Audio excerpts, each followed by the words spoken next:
Este é o programa Debate Brasil, produzido pela AEPET, Associação dos Engenheiros da Petrobras, e transmitido para todo o país por uma rede de TVs comunitárias.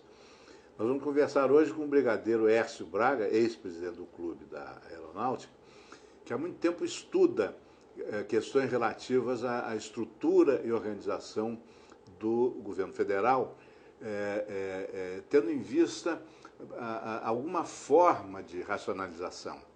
Por exemplo, o Brasil tem hoje nada menos que 37 ministérios. Né?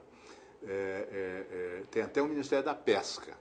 O senhor, que é um homem bem informado, sabe dizer quem é o ministro da Pesca? Não, felizmente não. Eu também não sei. Ninguém sabe. Porque com 37 ministérios, né, é muito difícil. O presidente da República tem que despachar com frequência com alguns ministros, o ministro da Fazenda, o do Planejamento talvez todo dia, chefe do Gabinete Civil todo dia, né, ministro da Defesa. Né.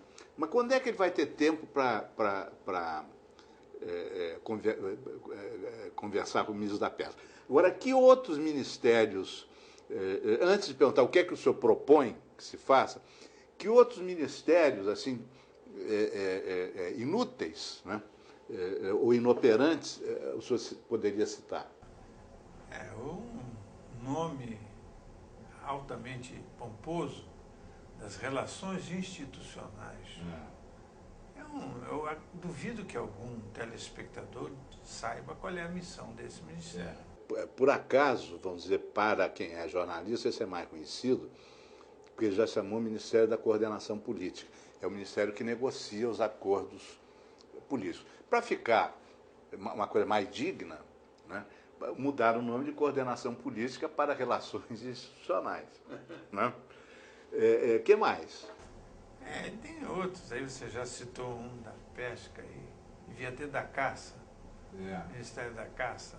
Até o companheiro meu, brigadeiro Moreira Lima, poderia ser o ministro da Caça. Da aviação de caça.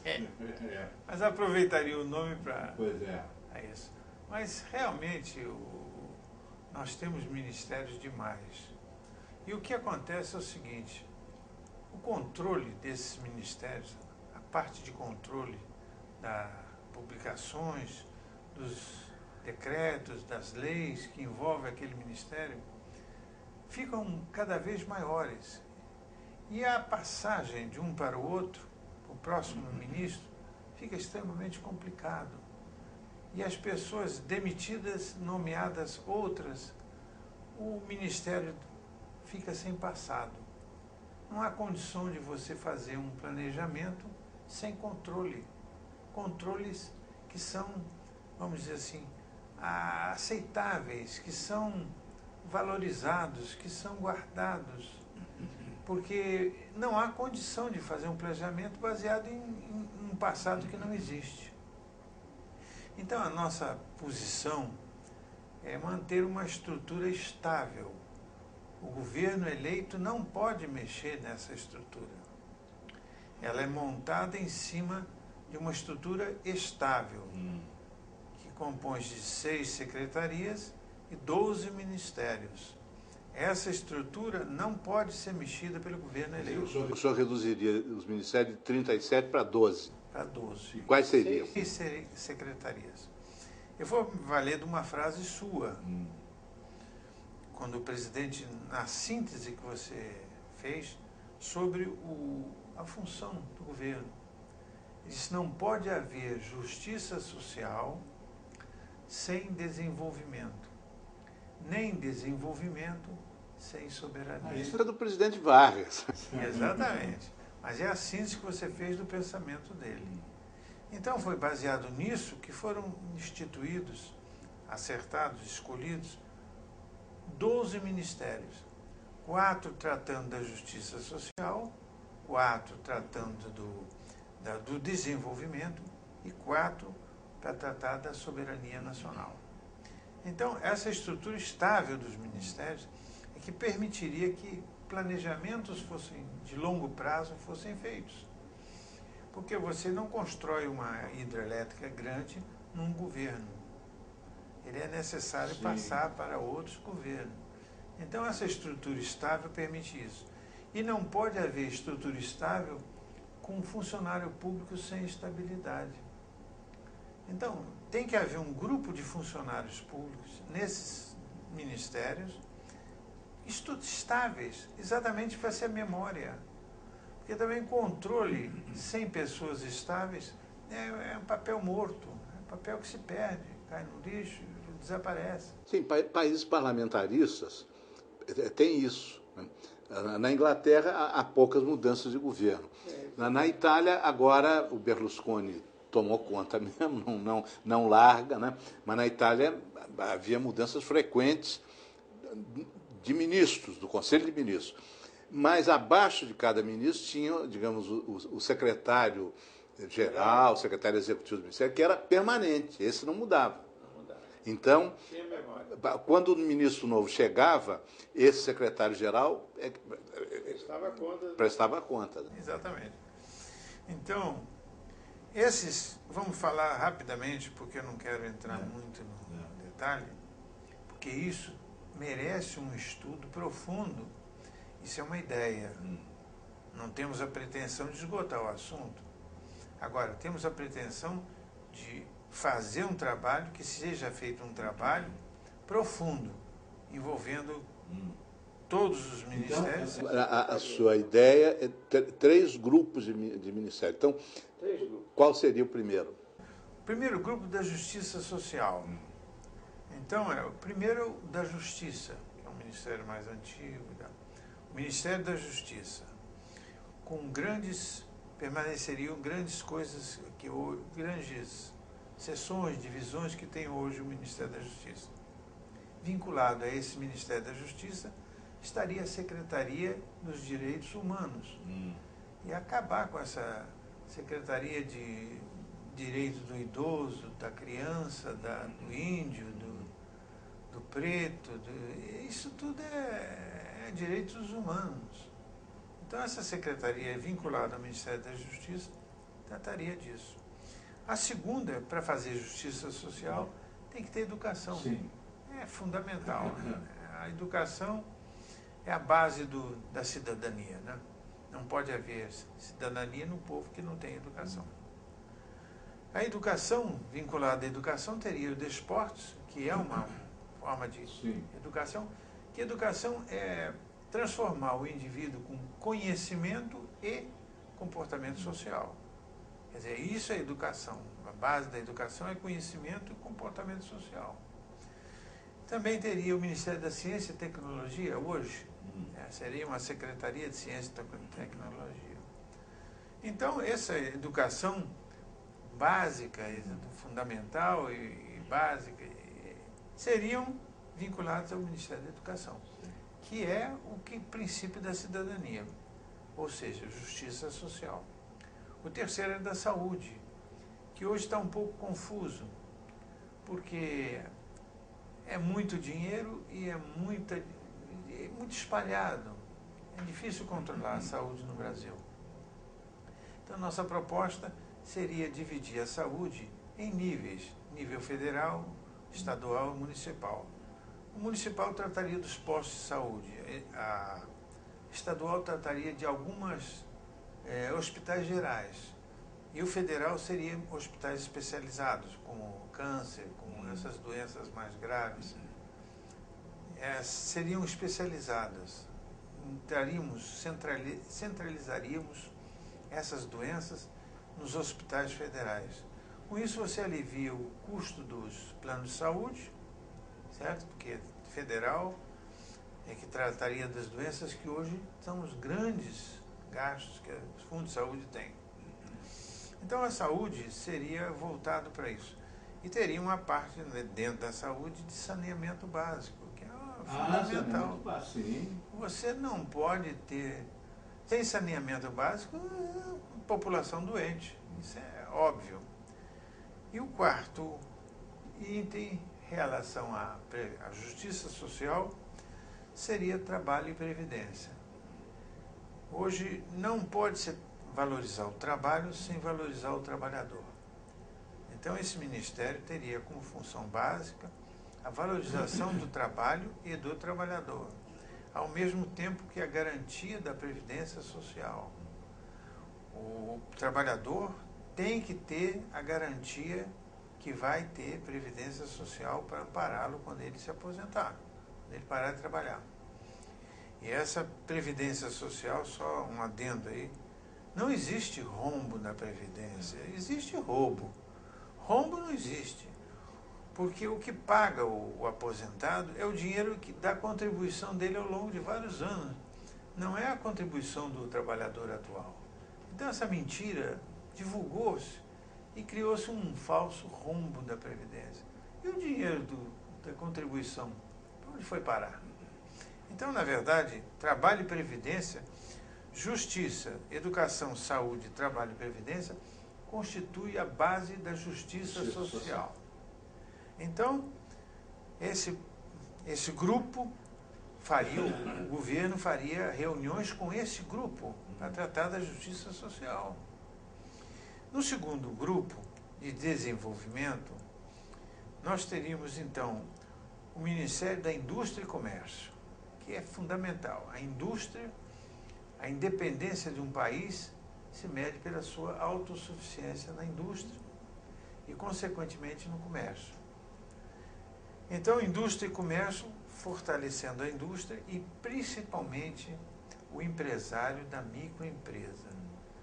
Eu não gosto de falar, não aceito chamar de microempresário o empresário mais importante do país, que é o empresário de microempresa, que é o que mais cria empresa. Então, se é o que mais cria empregos, é o mais importante do país. Ele é um grande empresário. É um grande empresário. Então, não pode se chamar de microempresário, esse diminutivo injusto e errado. Então, indústria e comércio. E infraestrutura, o presidente Collor tentou criar o Ministério da Infraestrutura. Então, é necessário haver uma infraestrutura que cuide das cidades, que cuide da eletricidade de uma maneira geral, eletricidade para todos, energia para todos, a infraestrutura, principalmente urbana e rural. E principalmente os transportes, que seriam os transportes ferroviário, de marítimo, aéreo. Eu colocaria o Ministério, o Departamento de Aviação Civil na infraestrutura, na Secretaria de Transportes. Seria o aéreo, os órgãos normativos, aéreo, ferroviário, usando esses órgãos que existem hoje, Departamento Nacional de Estrada de Rodagem, o de portos, navegação e portos marítimos, etc, etc. Ficariam nessa infraestrutura aí, no Brasil inteiro.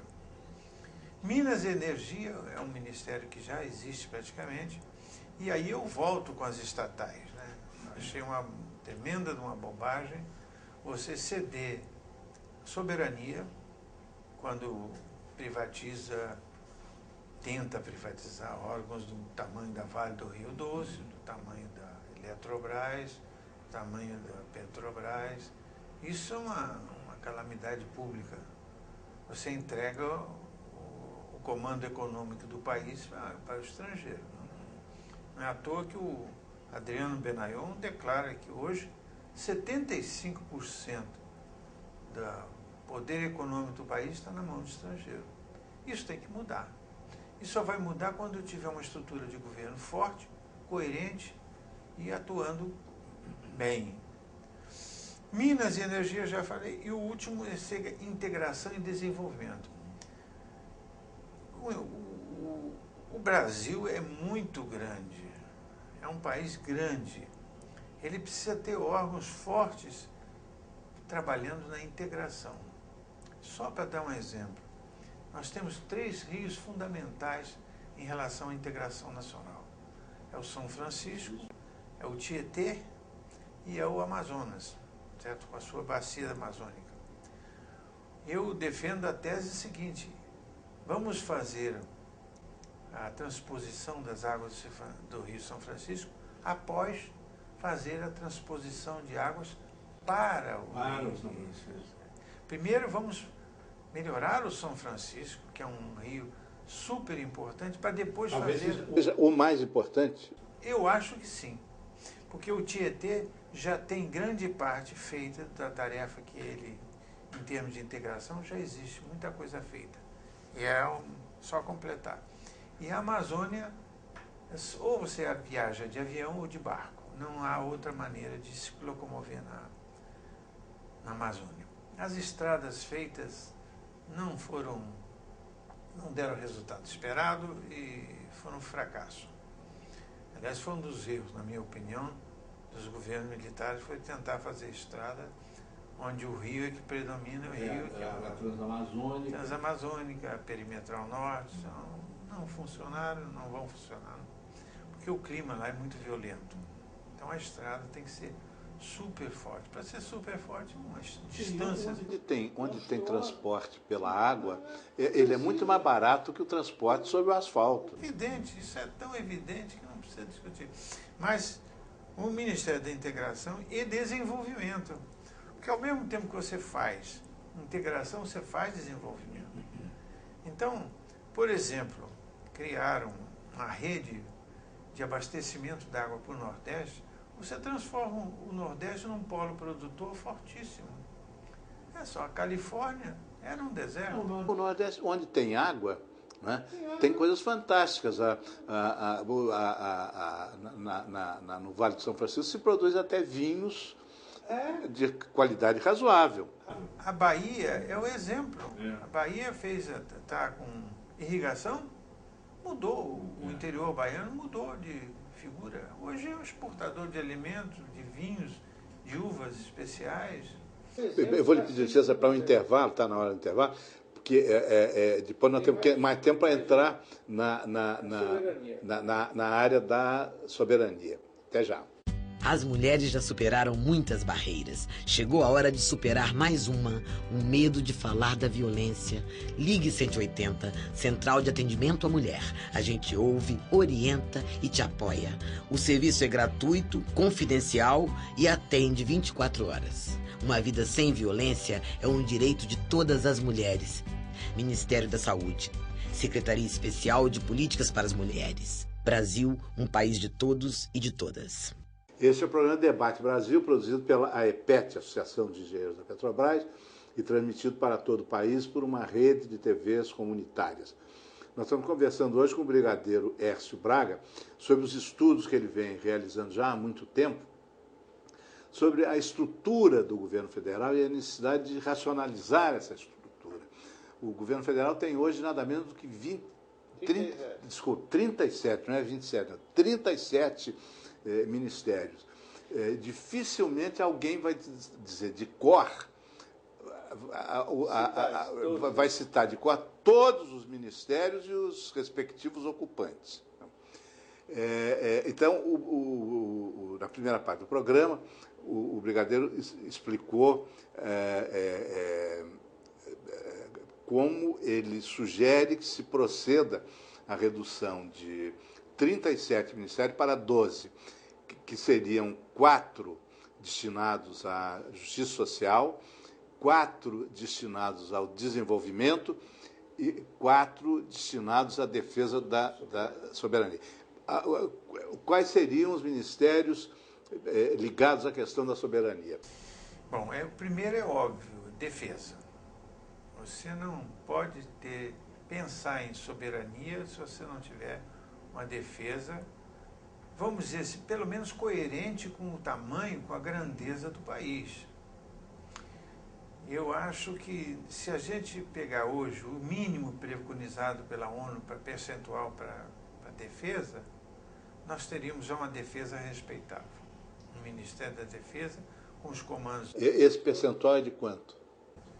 Olha, e tem gente que prega 3%, o outro 1,5%, 2%. E o Brasil quanto é que está aplicando? 0, qualquer coisa. É uma coisa ridícula.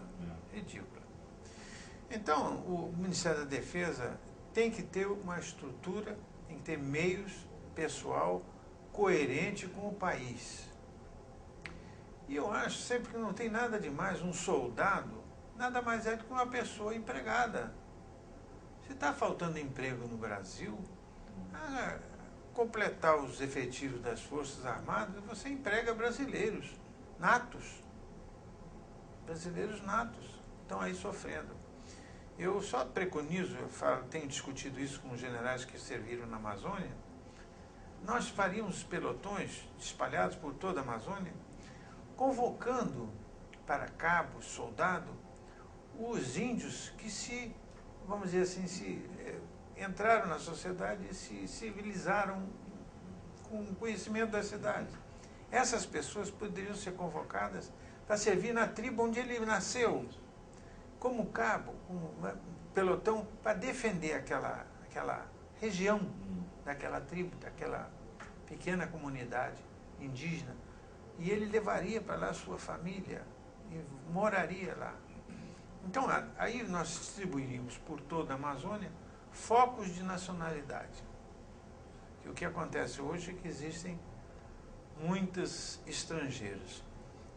E eu não tenho nenhuma preocupação, porque a Amazônia, se for dada a ordem, em menos de um mês não tem mais nenhum estrangeiro na Amazônia. Porque não dá para andar a pé. Então, o sujeito vai estar no avião, está na cidade, está no avião, ou vai estar no barco. Então, em um mês, a gente acaba com esse problema de estrangeiro, de ONGs que estão lá, ONGs péssimas, não são ONGs que merecem respeito, estão tratando de outras coisas lá. Num instante, estaríamos no Ministério da Defesa forte na Amazônia. O segundo, para a soberania, é o Ministério da Fazenda. A moeda é fundamental para o desenvolvimento e a defesa do país. Defender nossa moeda é defender nossa soberania. Então, o ministro da Fazenda, que com certeza, se dependesse de mim, seria o Adriano Benayon, que o senhor conhece, é um doutor, PhD, em economia, feito em Hamburgo, na Alemanha. Quer dizer, não é pouco. E ele diz para mim essas coisas, que o juro alto, isso é tudo mentira, e acabar com a inflação tem que ter juro alto, isso é uma mentira. Mas e outras coisas mais. Não é falta de dinheiro, ele diz toda hora, não é falta de dinheiro, é falta de planejamento, falta de critério para a distribuição do dinheiro. Hoje nós estamos vendo na televisão um grande, gritante, né? O Rio de Janeiro recebeu 1% das verbas para catástrofe e a Bahia 64%. Quer dizer, uma agressão ao Estado do Rio de Janeiro, é uma agressão à lógica, é uma agressão ao patriotismo. Sim, mas isso tudo é para beneficiar a candidatura do ex-ministro da Integração Nacional, que responde por essas verbas, né? O deputado Gedel Vieira Lima, que é adversário na Bahia de um governador do PT, o governador Jacques Wagner. Política, né? Que é um ligadíssimo ao presidente Lula, foi até cogitado como candidato a presidente da República, né? E é candidato à reeleição e vai ter que enfrentar os 64% da verba das enchentes que o ministro Gedel jogou na Bahia. Verbas que ninguém sabe por que estão no Ministério da Integração, já que existe o Ministério das Cidades. É verdade. Saem tarefas conflitantes. Mas ele integrou a campanha dele com a Bahia, né? Fez a integração. Outro item, além do dinheiro, o ministro da Fazenda tem o Banco Central, tem a Receita Federal, que são fundamentais para o país. Outro item da soberania são as relações exteriores. Não tem como, o Brasil tem que ter relações exteriores fortes e com firmeza, atuar com firmeza. Nós lemos nos jornais com tristeza declarações de pessoas de altos cargos públicos em outros países fazendo declarações que agridem a soberania nacional. Isso nós não podemos controlar, mas o Ministério das Relações Exteriores não tomar uma atitude forte em relação a essa declaração é inaceitável. Quer dizer, quando ele diz, ao contrário do que os brasileiros pensam, a Amazônia não é deles, é de todos nós. Isso dito pelo vice-presidente dos Estados Unidos, é o caso de cortar relações diplomáticas com os Estados Unidos. Isso é uma agressão, isso é uma invasão. Isso não é aceitável, não é aceitável. Que eles podem nos bombardear, acabar com o Brasil, realmente o poderio militar deles é fantástico. Mas não é por causa disso que nós vamos virar escravos dos americanos, né? Então, relações exteriores, ser relações exteriores, defender o Brasil, o comércio exterior do Brasil, os tratados internacionais do Brasil, com seriedade, com firmeza, pensando no Brasil, e não na paz mundial, no bem-estar da humanidade, e muito menos na ONU. E a ONU, se bobear, em pouco tempo vira a organização de nenhuma utilidade, porque ela está a tendência a seguir as ordens dos países poderosos, ela vai virar uma organização de nenhuma utilidade. E a última, a agricultura, que é um povo com fome não pode ser patriota, ele quer comer, não pode falar em cidadania, ele tem, passando fome, ele é desesperado. Então a agricultura faz parte da soberania nacional. E é inaceitável que no Brasil o agricultor passe fome. Isso é um descalabro, isso é um assinte, é uma incompetência total do poder público. Não há condição, porque todo o dinheiro, o alimento que ele produz vai para exportação, para vender mais barato para quem é rico. Quer dizer, isso é uma estupidez, isso é uma coisa, uma insensatez. O nosso agricultor passar fome, não ter terra para trabalhar, num país como o nosso, isso é uma coisa inaceitável. Um governo desse tinha que ser caçado por incompetência, por antipatriotismo. Mas então a agricultura completa a soberania. Agora, além dos 12 ministérios, haveria secretarias vinculadas à presidência da República. Vinculadas diretamente à presidência da República. Por que isso? Porque um nível de presidência da República, intrínseca à função de chefia, tem duas palavras, vamos dizer. Relacionamento e como é que eu diria? Relacionamento e entre as partes, relação, deixa eu ver aqui. E a parte de planejamento. Planejamento e o relacionamento são cargos, são funções implícitas da chefia, da direção. Mas no nível de presidência ele precisa de órgãos para fazer isso. Então, vamos comentar, são 6. Agora, eu abro um parênteses. Para situações especiais, o presidente poderia criar uma secretaria, dependendo do momento. Por exemplo, se o negócio agravar na Amazônia, ele poderia criar uma secretaria de proteção da Amazônia. Poderia criar, um exemplo. Embora pudesse encaixar nos estudos, assuntos estratégicos. Então, as secretarias são, primeiro, a de administração pública. A administração pública, ela está muito bagunçada. Eu digo bagunçada no sistema de concursos. Você hoje, cada órgão faz o seu concurso. Então, a minha proposta nessa administração pública é fazer um unificado. Então, vamos fazer um concurso de advogados. Depois, em função das vagas existentes nas secretarias... Vai um para cá, outro para lá. A critério, atendendo o interesse próprio, eu não quero sair do Rio, eu não faço questão. Então, ele seria enquadrado nessas vagas abertas, dita com clareza, e por classificação, faria-se a classificação por ordem de concurso, de aprovação do concurso, seriam escolhidas. Então, acabaria com esse mal falado concurso na justiça, porque, verdade, anos e anos só passaram filhos de juízes. Então, isso é uma coisa que deprime. Deprime não, denigra a imagem da justiça. Isso não é necessário. Então, faria um concurso de advogados, depois selecionariam os que vão para a Justiça, os que vão para o Ministério da Justiça, da Educação, etc, etc. Então, a administração pública centralizada, os concursos unificados e funcionário público com estabilidade pública, com estabilidade. É inaceitável você ficar dependendo um sujeito que controla a Receita Federal ser sujeito a ser demitido a qualquer momento. Então ele trata de se arrumar a vida dele para essa hipótese.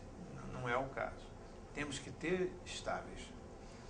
Depois uma secretaria que é uma confusão. Patrimônio da União. Patrimônio da União, alguém tem que saber todo o patrimônio da União, e isso tem que estar vinculado à Presidência da República, e não ao Ministério da Fazenda, como até hoje, como já foi outros órgãos, não sei. O patrimônio da União é fundamental.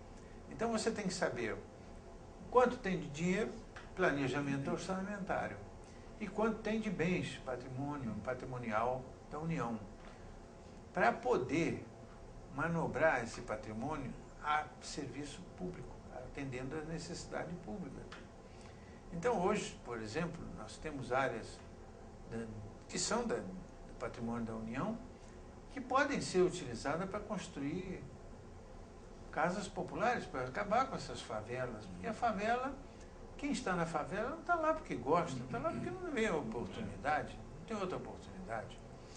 Então, esses três órgãos seriam assessoramento de planejamento da presidência, que é o presidente e o vice-presidente.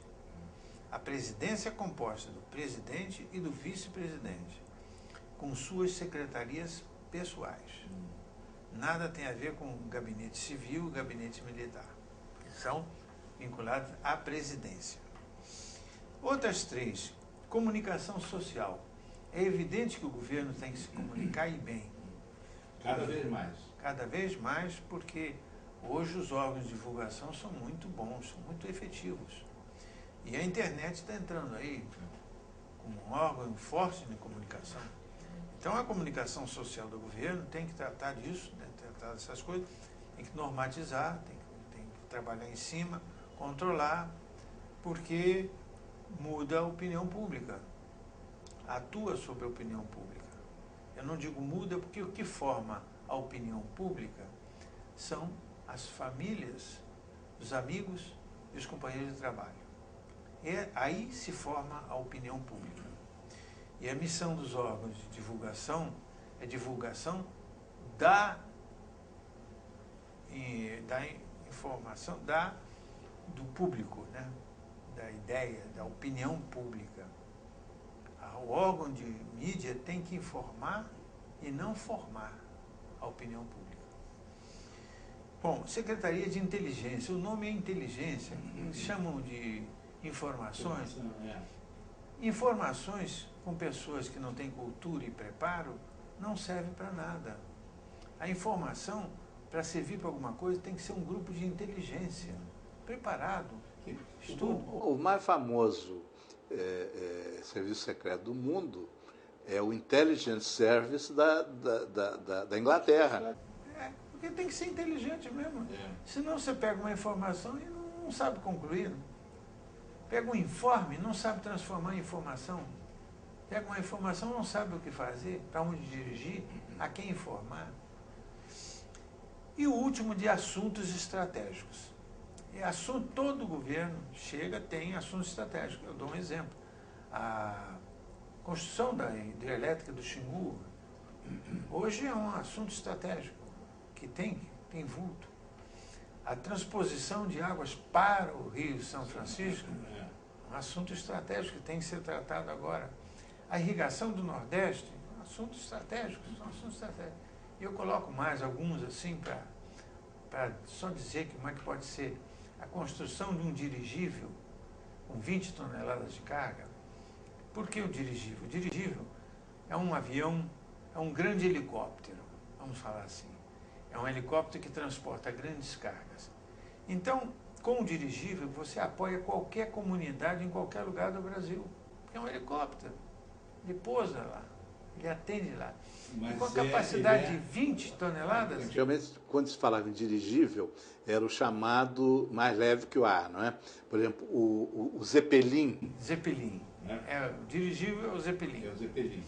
Ele tem um ar que não é mais quente, não é quente. É um ar que é menos denso do que a atmosfera. Sei, então, por isso é que ele flutua. No Rio já se usou um pequeno dirigível para proteger as favelas contra as quadrilhas de traficantes. Depois tiraram. Tiraram porque eles eram atingidos toda hora por balas muito poderosas, de armas poderosas. Então podia matar os pilotos que estavam lá e o homem que estava filmando lá. Mas é um exemplo. O outro que eu acho que deve ser feito é nós pegarmos uma empresa, construirmos uma empresa de automóveis genuinamente nacional para produzir o táxi tropical. Que o taxista é fundamental nas grandes cidades. Então nós temos que apoiar o taxista. Como? Fazendo uma viatura própria para ele desenvolver o seu trabalho. Com apoio do governo, financeiro e etc. Esse carro táxi tropical atenderia a todas as cidades do Brasil, porque na verdade, mesmo o sul, que é mais frio, cabe, o táxi tropical caberia, porque tem sol forte. Porto Alegre é a nossa capital mais meridional, no verão faz muito calor. Muito calor. Então, seria um táxi especial para isso. Então, desculpe interromper, mas como o nosso tempo está chegando no fim, eu só queria lhe avisar, temos mais 2 minutos para a gente concluir. Então, concluindo, as funções de planejamento e coordenação seriam exercidas pela Presidência da República através dessas 6 secretarias, podendo a criação de uma. Então, isso é a nossa proposta. Falaremos depois algumas coisas sobre a realidade brasileira e como encaixar essas coisas aí. Obrigado. O programa de hoje prossegue com o nosso caderno de cultura, Livros na Mesa, produzido e apresentado por Suzana Vargas, da Estação das Letras.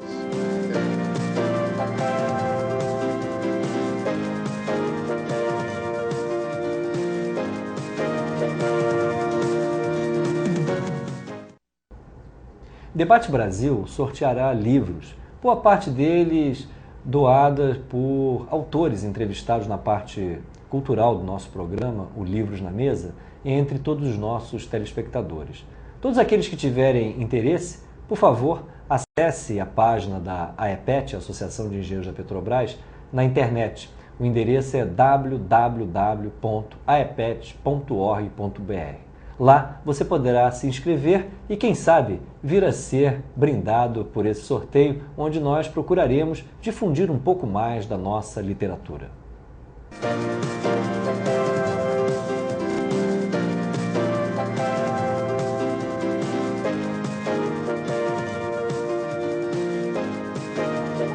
Livros na Mesa conversa com Ana Letícia Leal.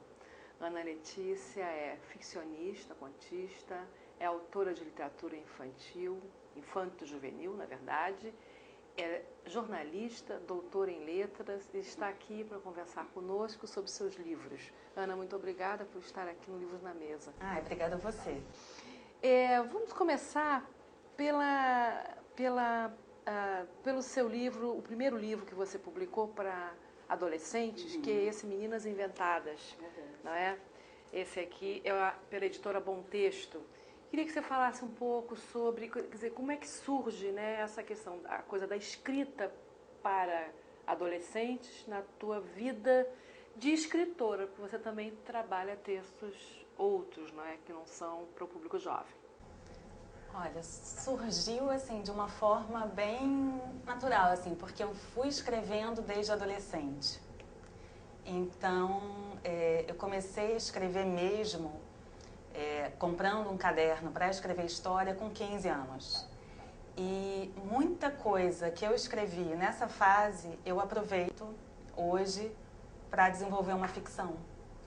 Então, nesse livro aqui, inclusive foi uma coisa engraçada que eu me surpreendi, esse livro foi publicado em 2006.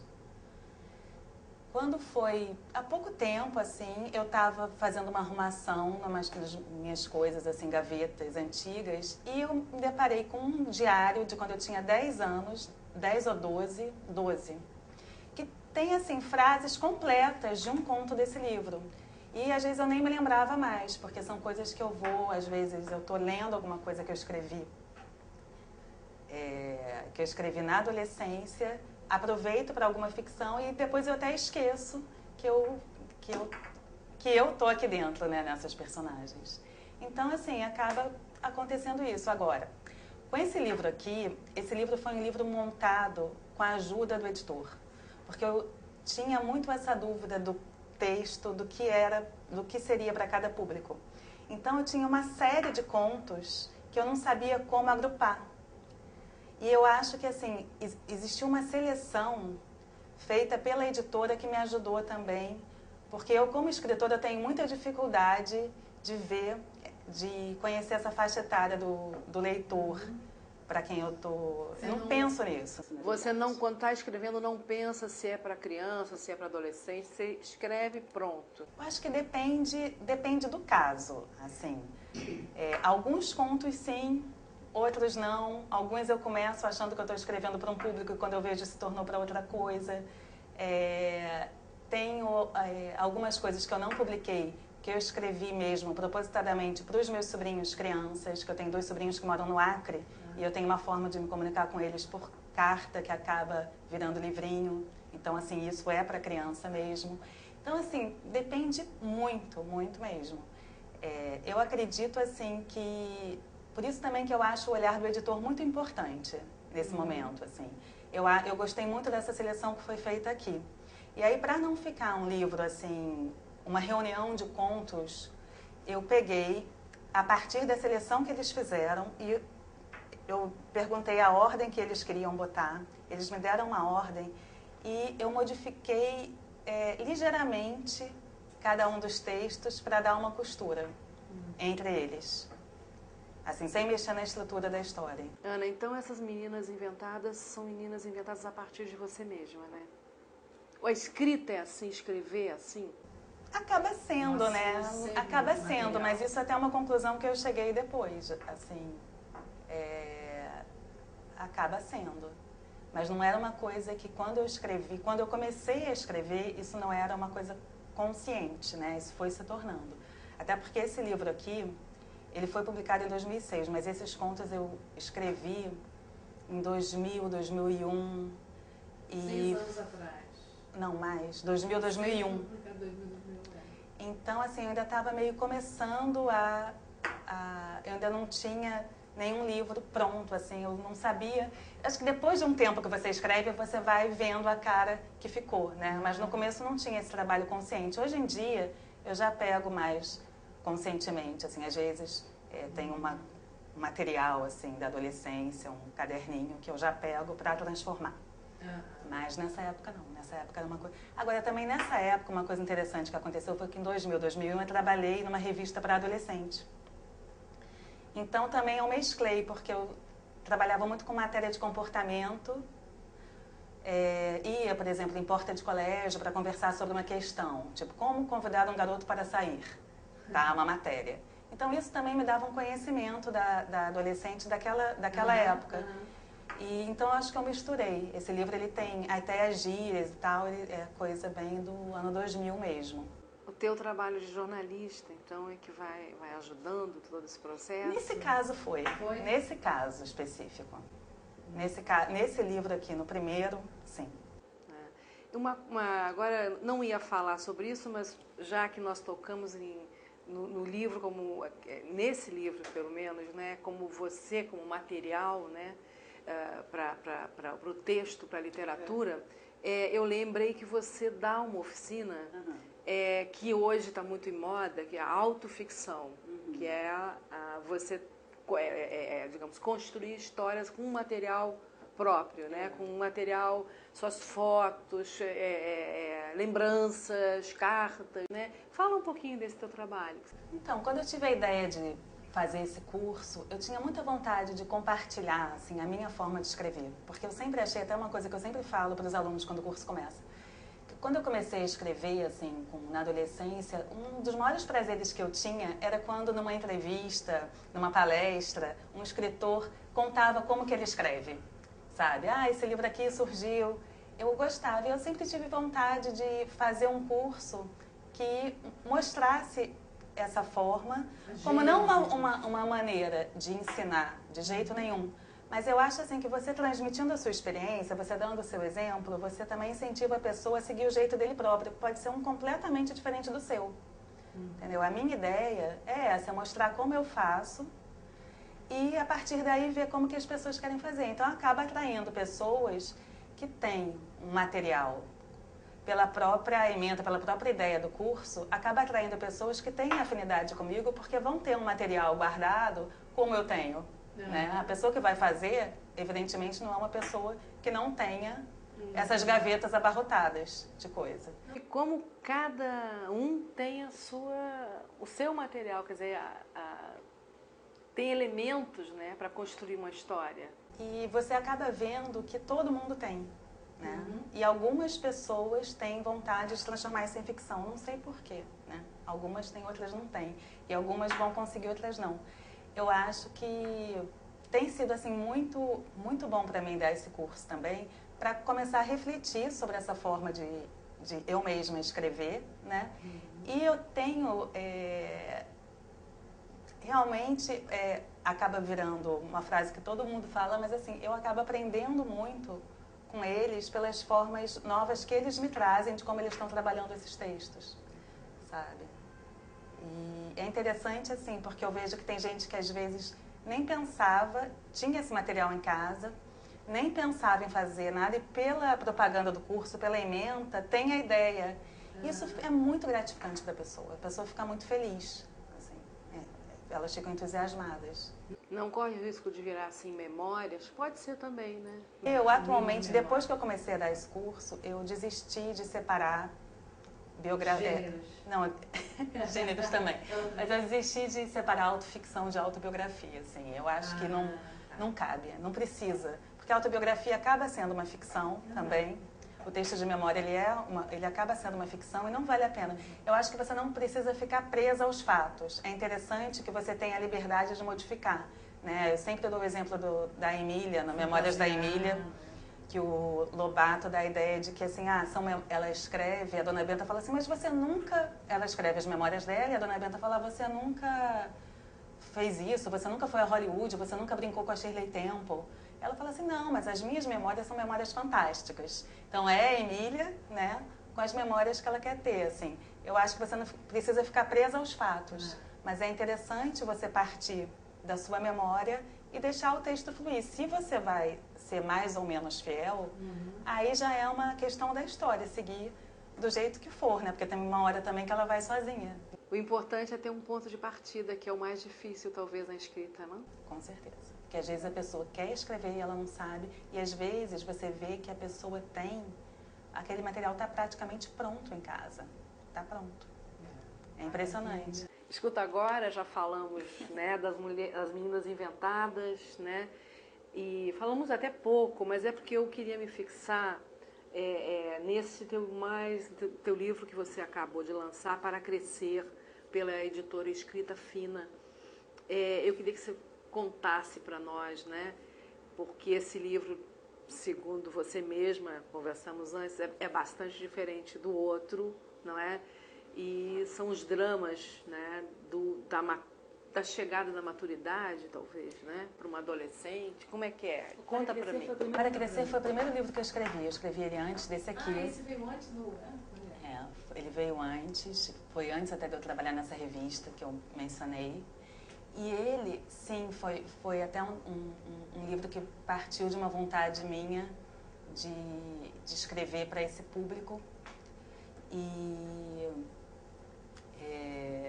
ele conta a história de uma menina que tem uma vida extremamente arrumada. Ela tem uma situação financeira privilegiada, tem um mundo perfeito.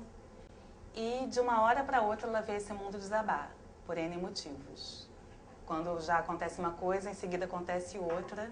E ela é obrigada, então, a se redescobrir completamente. se reinventar, né? E ele é um livro muito importante para mim, porque foi o primeiro que eu escrevi. Agora é engraçado, porque eu escrevi, ele está pronto desde 2001, e ele saiu só agora.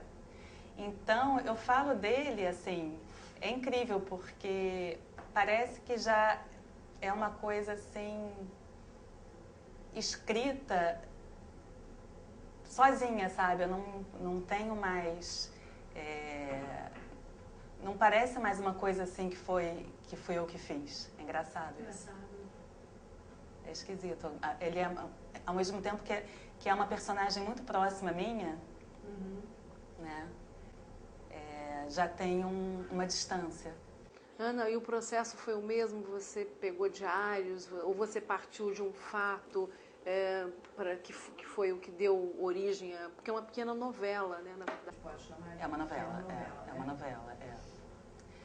Olha, esse livro, ele foi completamente diferente. É por isso que eu digo, não tenho como dizer como eu escrevo, porque assim, cada um é completamente diferente. Esse livro aqui, eu parti de algumas memórias pessoais e mesclei com algumas coisas realmente conscientemente que eu tinha pego na revista. Esse aqui foi alguma coisa... Foi diferente. Eu escrevi esse livro em 20 dias. Nossa. Às vezes eu ficava assim 24 horas com o computador ligado e falava assim, não, agora eu preciso desligar. Foi uma personagem que veio assim, já assim, com uma história que se desenvolveu. A minha revelia eu fui escrevendo, tanto que assim, acontecem algumas coisas que não são boas para ela, né? Algumas coisas tristes, assim. E até ontem, né, uma amiga minha falou, por que você fez isso com ela? Eu falei, não, foram coisas que foram acontecendo, né? Então, e foram 20 dias. E depois eu dei os retoques. Mas foi um processo completamente diferente. Meninas Inventadas são 11 contos que contemplam, assim, vários temas que têm a ver com o universo adolescente. Anorexia, paixão não correspondida, como se vestir para sair com um menino pela primeira vez, né? Isso aqui não, é uma menina que tem um mundo perfeito que desaba. E como ela reagiu a esse desabamento foi uma coisa que foi acontecendo. Você tem um dos temas que atravessam o livro é a morte, né? Eu queria saber de você se existem temas, como é que você vê essa coisa de escrever para adolescentes? Existem temas que são proibidos ou temas nos quais você se sente mais confortável ou não, ou desconfortável, né? Como é que é essa... Eu sei que para você é um pouco difícil falar porque você está dentro, né? Dentro do processo criativo, mas quando você resolve falar, por exemplo, sobre a morte, né, e seus processos, né, como é que a gente reage, como é que é isso num livro? Então, nesse livro aqui eu tive a preocupação realmente de tratar de temas que são da discussão do universo do adolescente, é uma coisa.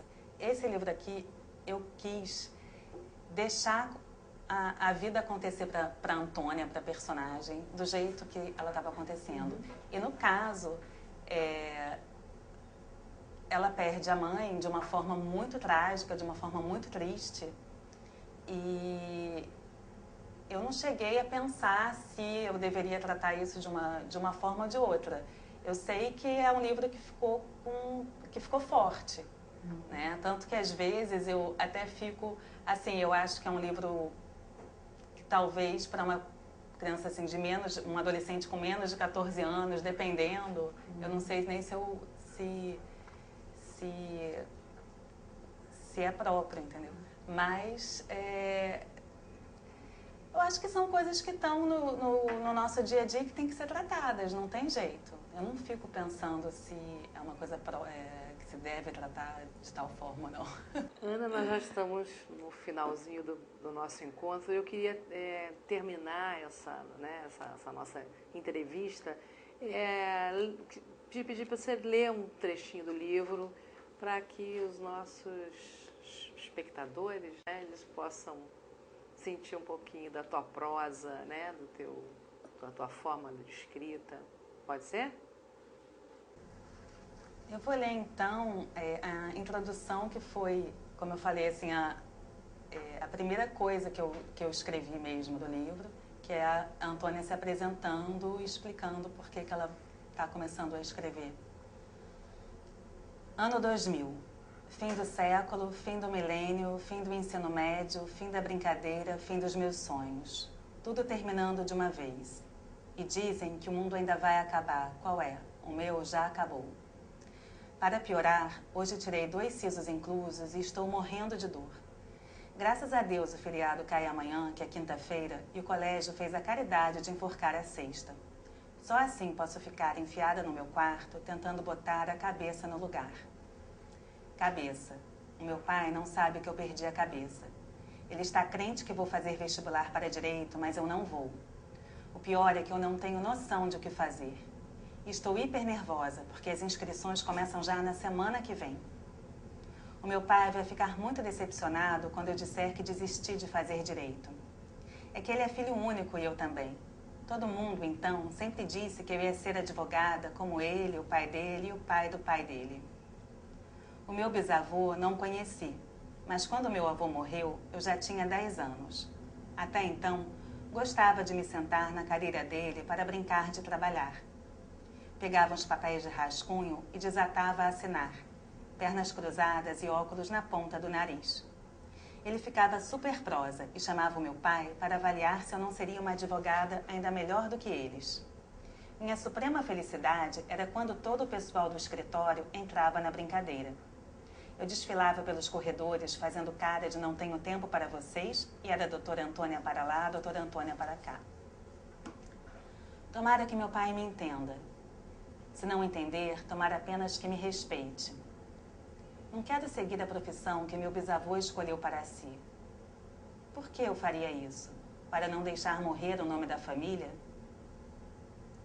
Desde que o fim do mundo se anunciou, penso muito no sentido da vida. Quem sou eu? Por que vivo? De onde venho? Para onde vou? Ainda não consegui responder a nada, mas uma ficha já caiu. Fazer minha própria história é a melhor forma de encaminhar essas respostas. Obrigada, Ana, por estar aqui conosco. Que lindo, que bonito. Lembra um pouco o mundo de Sofia. Não vou poder me estender mais, que o tempo já terminou. Obrigada. Então, essa foi a Ana Letícia Leal para o Livros na Mesa.